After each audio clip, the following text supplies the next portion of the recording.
Madame, Monsieur, bonjour, je suis ravie de vous retrouver pour un nouveau numéro du JT, le programme quotidien d'information juridique du groupe Revue Fiduciaire.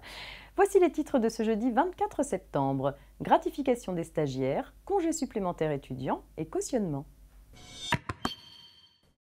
On démarre cette édition avec un point sur les gratifications des stagiaires.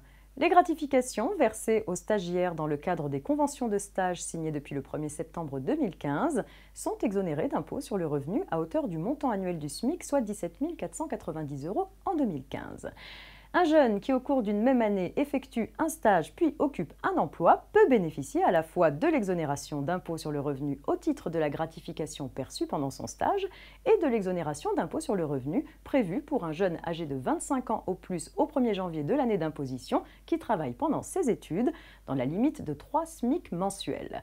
Rappelons que pour les conventions de stage signées à compter du 1er septembre 2015, le montant minimal de la gratification mensuelle perçue par les stagiaires est fixé à 15% du plafond horaire de la sécurité sociale, multiplié par le nombre d'heures de présence effective du stagiaire. Le taux minimal horaire est donc de 3,60 € pour les conventions signées du 1er septembre au 31 décembre 2015.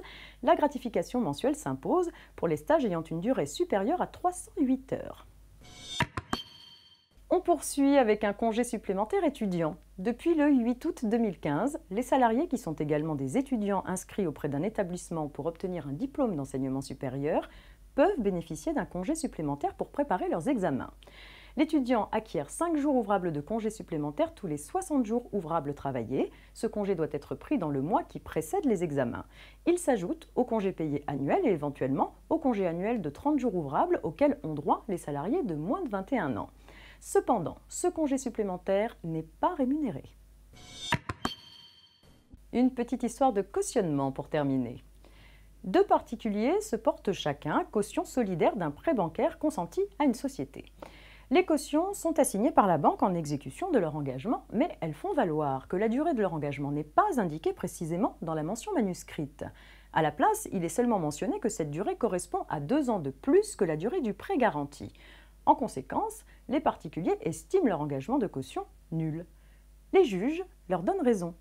La durée de l'engagement de caution est un élément essentiel permettant à la caution de mesurer la portée exacte de son engagement. Cette durée doit être exprimée dans la mention manuscrite sans qu'il soit nécessaire de se reporter aux clauses imprimées de l'acte. C'est la fin de cette édition. Bonne journée à tous et à demain.